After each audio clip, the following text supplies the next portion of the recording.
So this is the Miniband series, and you're going to start with the band around your knees. You're going to do 10 squats, making sure that you push those knees out against the THERABAND the entire time. You're going to do 5 internal and external rotations on each side, so basically like a standing clamshell, bringing your knee in and out. Then you're going to do 5 standing fire hydrants, trying to balance your foot never comes down in between each rep. 5 on each side. You're kind of lifting your leg like a dog peeing on a fire hydrant. That's where it gets its name from. Then you're going to move the band down to your ankles. And you're going to do 10 flexion. You're going to do all one side first before you switch to the other side. So here's another view. 10 flexion, leg locked out straight. 10 abduction, so leg locked out straight again, pulling straight out to the side. And then 10 extension. Again, leg is straight. Here's another view. And then once you've done all those, you'll switch sides. Then we do monster walks, forwards and backwards, so your legs are like they're stuck on a railroad track. Big steps forwards and backwards, leading with your heel going forward and leading with your toe going backwards. And then we have monster walks lateral. So you're going to take a big step out and a little step in to the side.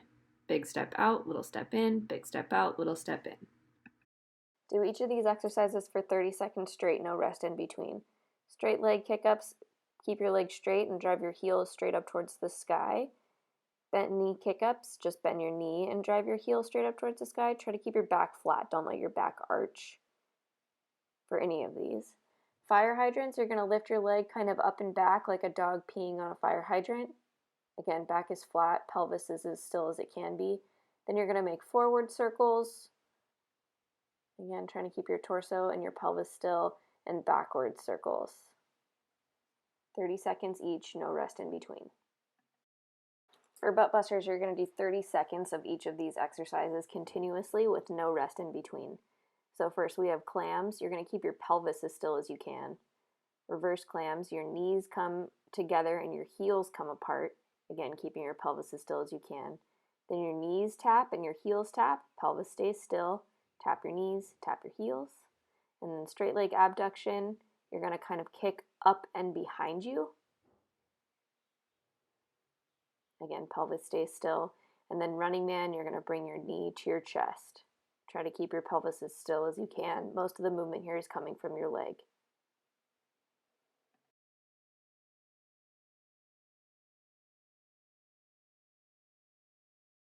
You're going to take your THERABAND, hold it in each hand, and pull out. These are also called band pull-aparts. But when you pull out, you're going to try to squeeze your shoulder blades together at the very end. Grab the THERABAND, one in each hand, and you're going to pull at a diagonal. So let's say your right arm goes above your right shoulder as your left arm goes by your left hip. And then you'll switch sides. You're going to wrap your THERABAND around the volleyball pole. Keep your elbow close to your side the whole time, shoulder blades back and down. You're going to externally rotate here, so hand comes to your belly button, and then turn, and you're going to internally rotate, same thing. Elbow stays by your side, shoulder blades back and down, pulling your hand towards your belly button. Try to keep a 90-degree angle from your torso to your elbow, and then your elbow to your forearm. Keep your shoulder blade back and down the whole time. Don't let your shoulder creep up into your ear. That was external rotation, then you'll turn around and do internal rotation. So try to keep that bicep parallel to the floor, and you're pivoting at the shoulder. Keep your shoulder blades back and down, and keep your elbows close to your side for these rows. Shoulder blades back and down, don't let those shoulders creep up into your ears. The key here is really not to let your shoulders creep up into your ears. Try to pull those shoulder blades back and down as far as you can and squeeze your shoulder blades back and down. So the goal here is try to resist the THERABAND pulling you towards the pole when you do this. So try to pull out against that THERABAND as you raise your arm up and down. You should feel a big burn in the back of your shoulder.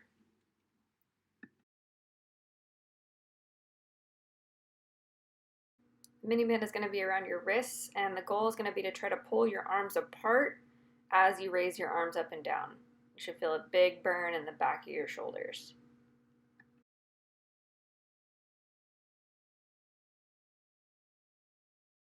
The mini band is going to be around your wrist. You're going to keep your elbows in by your side, shoulder blades back and down, and externally rotate both shoulders at the same time.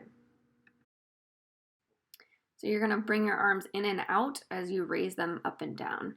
As you bring your arms up, make sure your shoulders aren't going up into your ears. You're pulling your shoulder blades back and down as much as you can. You'll feel a big burn in the back of your shoulders.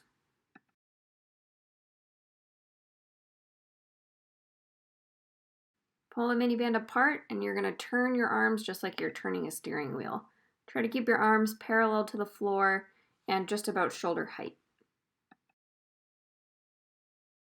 So you're going to get into a tall plank position, and the same arm and same legs are going to step out and in at the same time. Try to keep your pelvis and your torso as still as you can here. And you're going to take as big of a step out as the band allows you. You're going to be on your hands and knees with the band around your wrists, and you're going to reach straight out in front of you, out to a diagonal, and then out to the side here. And you're going to try to push through the floor as hard as you can with the arm that's not moving as the other arm moves.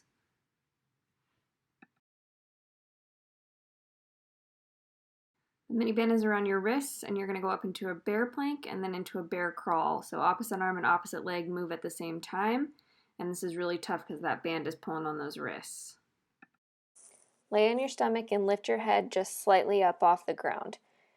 Point your face to the floor so that your neck is in line with your spine. And reach so that one arm touches the back of your head while the other arm touches the small of your back. And then switch. And as you switch, you want to make sure your arms are high enough so that they could clear a little cone if they needed to. So one hand behind your back, one hand behind your head. You're going to lay on your stomach and your forehead is going to be on the ground. Hands are going to be behind your head, interlaced fingers. And you're going to lift your elbows up off the floor. Squeeze your shoulder blades back and down. So you can tell my left shoulder needs a little bit of work. The sleeper stretch is a great stretch for any overhead athlete, baseball pitcher, volleyball player, anyone who throws in general, water polo, softball. So you're going to lay on your side with your shoulders stacked, and your bottom arm is going to be bent, and you're going to push your bottom arm down with your top arm. You should feel a stretch kind of in the back of your shoulder, but this is a great stretch for your internal rotation. Some shoulder pain can come from having a lack of internal rotation, so the more you stretch this, the better off you'll be. Start on your stomach. And you should have your face looking down at the floor, but head slightly off the ground. You're going to clap your hands above your head, and then turn your palms so your thumbs touch your butt. Hands above your head, thumbs to your butt. Clap, overhead, thumbs to your butt.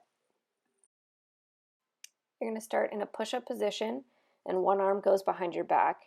And then you're going to rotate as far over as you can on that one arm. So this is a shoulder stability exercise, but it's also a good core exercise.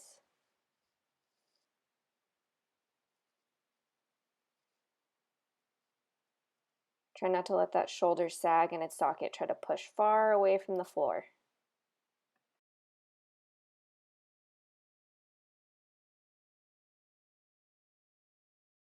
Start in a push-up position, and you're going to reach one hand to the opposite foot. So your right hand is going to go to your left foot, and your left hand is going to go to your right foot.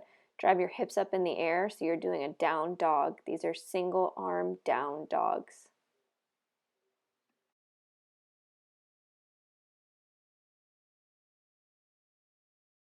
For arm burners, we're going to do arms up and down, raise the roof, arms out and in,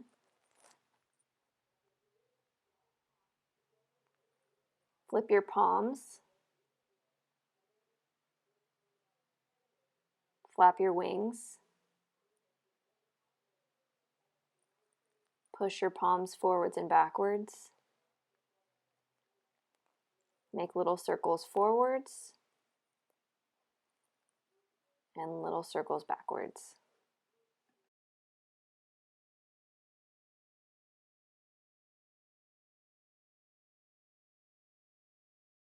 We're doing these in an attempt to decrease the number of concussions we see. So for the bear plank neck extension, you're going to be looking up and down, focusing on the up portion of it, and your knees are hovering off the floor here.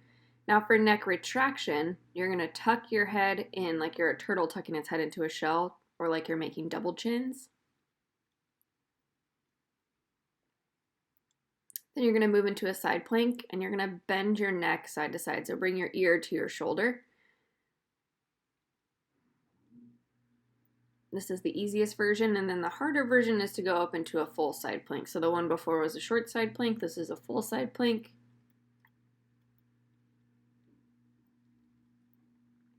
And then we're going to go into a reverse plank, again with neck flexion, so looking up and down, but really focusing on bringing that chin to your chest here. Trying to keep your hips up also, but that's not the main focus of this exercise. And then neck protraction is like the opposite of making a double chin, pushing your head far out of a turtle shell. For the Superman's 2 hollow holds, you're going to go up into a Superman, so arms and legs come off the floor at the same time, then you're going to roll into a hollow hold, where most of your weight is kind of on the small of your back, and for the hollow holds, your shoulder blades and feet should be up off the floor. Get into a long side plank position where your legs are straight, and you're going to drop your hip down to the floor and then pull it right back up.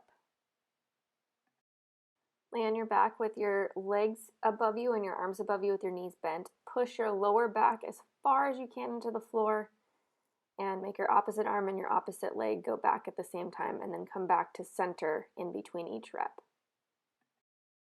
Get down into a plank position on your elbows, forearms flat on the floor, and you're going to shift your weight forward over your hands and then back over your feet. Back stays flat. Stack your top leg in front of your bottom leg for some added support here. You're going to reach that top arm all the way through as far as you can, and then all the way back behind you as far as you can. You should feel this in your obliques. For our dynamic warm-up, we start with walking hamstrings or toy soldiers. So you're basically just stepping forward and kicking your leg up as high as you can, and then we go back to the other sideline with straight leg bounds to get those hamstrings activated. Then we have walking quad stretch, where you grab your leg, go up on your toe, really pulling back on that foot to get a stretch in your quad, also activating the calf at this time. And then we go back to the other sideline with high knees to activate those quads. Then we have a walking glute stretch. So you can either put your leg on top of your knee and sit back, you'll feel a stretch there. Or you can also grab your leg in your hand, as you'll see in a second, and kind of cradle it in towards your body. You'll feel a stretch there also. And then to activate those glutes on the way back, we have toe tap skips where you bring your foot to your hand and not the other way around. Here's what it looks like from the front. Then we have walking lunges for a stretch. So you're basically getting a hip flexor stretch here.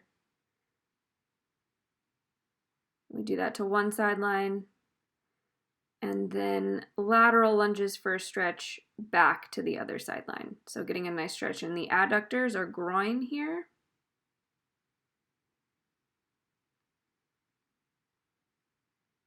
Then we get a little dynamic and we jog to one sideline and back pedal back. And we have skips for height forward, driving that knee up, driving that arm up at the same time. And then backwards for height as well. These are a little tricky, using that arm to drive your knee up. Then we have a volleyball side shuffle. So you're going to basically side shuffle and then pass an imaginary ball. And then you're going to sprint down a ball that you throw backwards behind you. You're going to do 10 feet and then 15 feet and then from sideline to sideline.